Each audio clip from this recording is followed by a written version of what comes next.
get into the stuff whatsoever. I mean, you guys said it right, to mention today, and obviously this draft and with GC and Glenn. What's the just? Can you describe just what his meaning, what he's meant to to organization, and obviously honoring it? Yeah. Well, Glenn came into Ducks organization a year before I got here. So 17 years he was with the Ducks, and he loved every minute of it. Like I said, he was such a total team guy. Same as he was on the ice when he played. Just whatever he could do, whatever his role was, he would do it to the max with passion, while keeping it lively and fun for everybody. Just life of the party, life of meetings, doing that while bringing his independent perspective. That's how I would describe Glenn. He had his point of view, and he was willing to listen to yours, but never had to prod him to know what he thought. It was straight, and the whole process of this draft. Glenn was with us. He was watching more hockey than we were in the first half. I don't think he missed one WHL game played from September till January. He was a big part of our mid-season meeting, and he had strong opinions on a number of players in this draft class. So we lost him, but those opinions and his spirit stayed with us throughout the process into today. And one of the kids that he loved, that he had passion for, that he truly believed in, was Terrence Smith. And it was nice that in the right spot for him, we were able to honor Glenn by making that pick. We can start at the top of the draft. Pat said yesterday there were a few players in consideration for that third overall pick, and eventually arrived on Beckett. Sennecke. Why was he the right choice? Yeah, it's a really strong top of the draft. Beckett is a special player, and he's just scratching the surface of his potential. Just getting going in the growth spurt. He's still growing throughout this season, so he's just catching up in terms of strength. But that elite hockey sense, elite skill, elite skating ability will permit him to keep doing what he did in the playoffs at the next level. Other players in the draft are closer to him than him to playing, having a role maybe next year. He's not there yet physically, but ultimately, when he's part of our group, he's going to be an impact player, and that's why we took him. Well, I feel like between, like I said, Beckett, what you just described, and then Stan, obviously, you feel like you got maybe among the highest upside kinds of guys at what they do, what they particularly are known for, specialized in terms of just their upside and their highest ability. Stan, obviously, physically. Yeah, absolutely. We can envision a role for them, and they are elite in that role. And for Stan, I think there's more to come with the puck for him. The way he ran the power play at the World Championship, that cannot be dismissed. Yes, he is a hard-nosed, physical defender first, but that mobility and that poise and that unbelievable confidence, self-confidence that he has will make sure he's going to be a leader on our team. There's no doubt about that.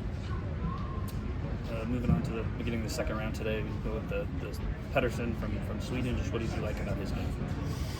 Just described him. We think he's very, very similar to William Karlsson at the same age.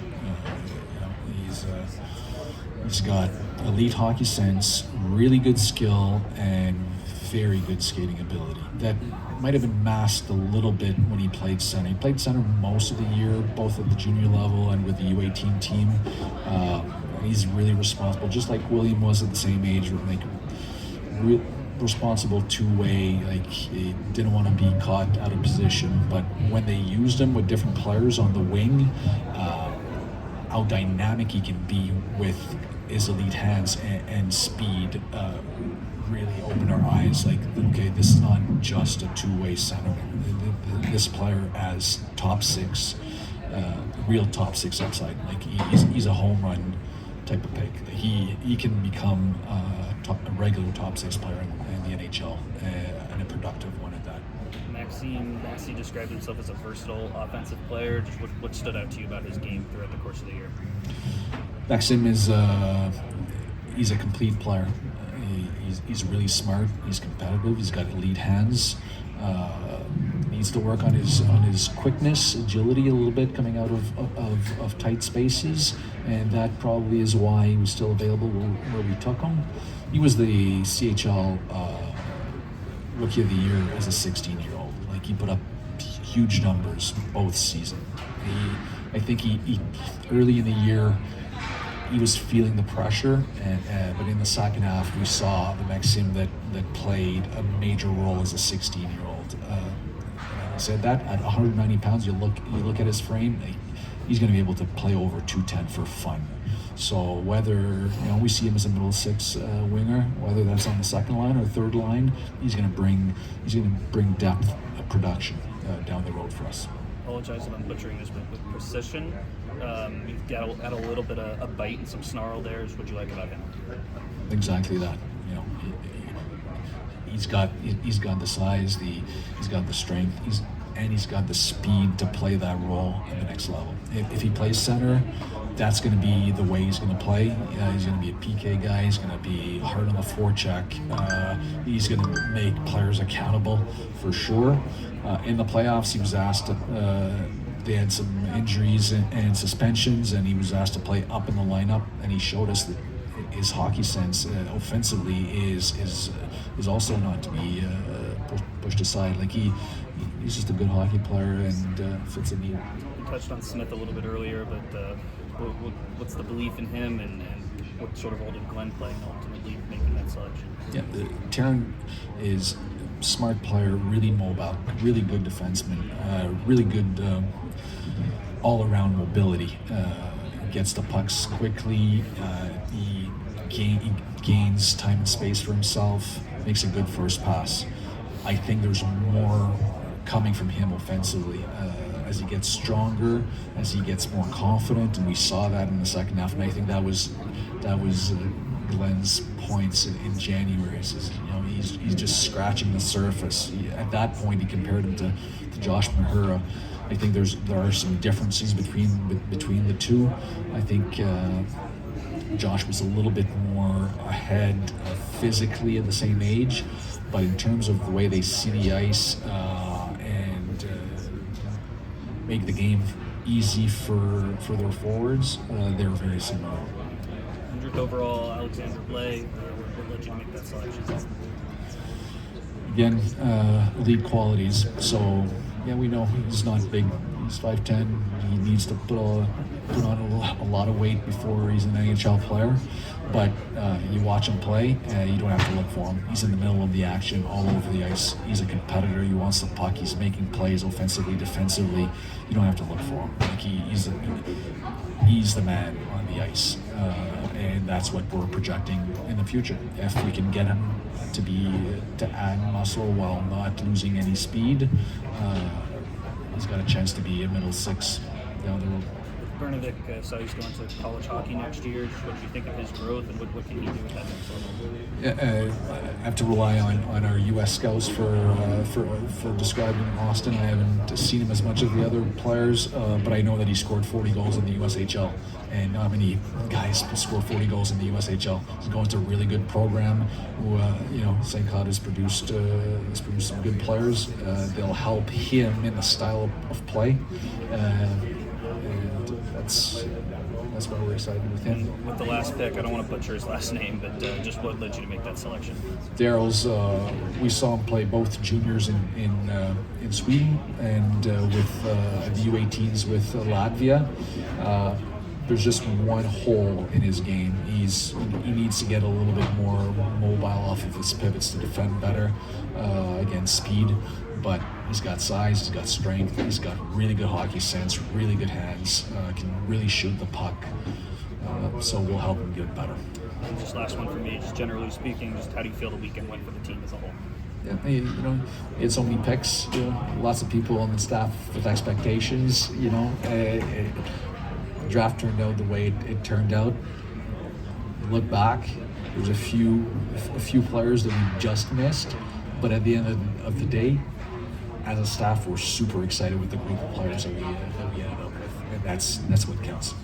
Thank you, Martin. Tu as répondu à plusieurs questions. Je vais pas prendre trop de ton temps. Là, mais on parlait avec Stéphane Pilote du fait qu'il y a juste un recruteur chef du Québec. Évidemment, ça fausse un peu les résultats là, du circuit québécois. Comment toi, tu vois cette réalité-là? Est-ce que c'est la raison qui explique que les gars attendent aussi longtemps dans la GMQ? Je ne sais pas comment expliquer ça. Vraiment, là, c'est peut-être, ça fait peut-être partie de la réponse. On se cachera pas que c'était pas une grosse année au Québec cette année. Puis, alors, ceux qui sont pas là en permanence, ben, ils viennent pas aussi souvent que nous. Moi, quand je suis à la maison, ben, je reste pas à la maison, je vais voir des games avec eux. Puis Stéphane, il est là. Puis, comme je disais l'année passée, là, on a confiance en notre habilité de faire les évaluations. Puis, si les gars sont là pour nous autres, on les prend. Mais ça veut dire que ta perception à toi est plus élevée du circuit québécois que les autres équipes? C'est pas ma perception du circuit, c'est la perception des joueurs. Je pense, si j'avais à donner une réponse sur pourquoi ça arrive, c'est le degré de confort. Quand on arrive, puis quelqu'un a joué un joueur 3 fois dans une année, puis nous, ça fait 20 fois qu'on le voit sur 2 ans, mais notre degré de confort est plus élevé. T'sais. Je pense que ça peut expliquer un petit peu. The NHL said one last question, we have to cut everything off. Est-ce que tu peux confirmer que Thomas Deluisseau va être présent? Oui, Thomas va venir au moins au tournoi des recrues.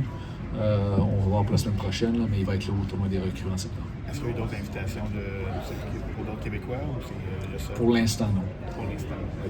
There was a late run of right-handed. Sorry, we got it.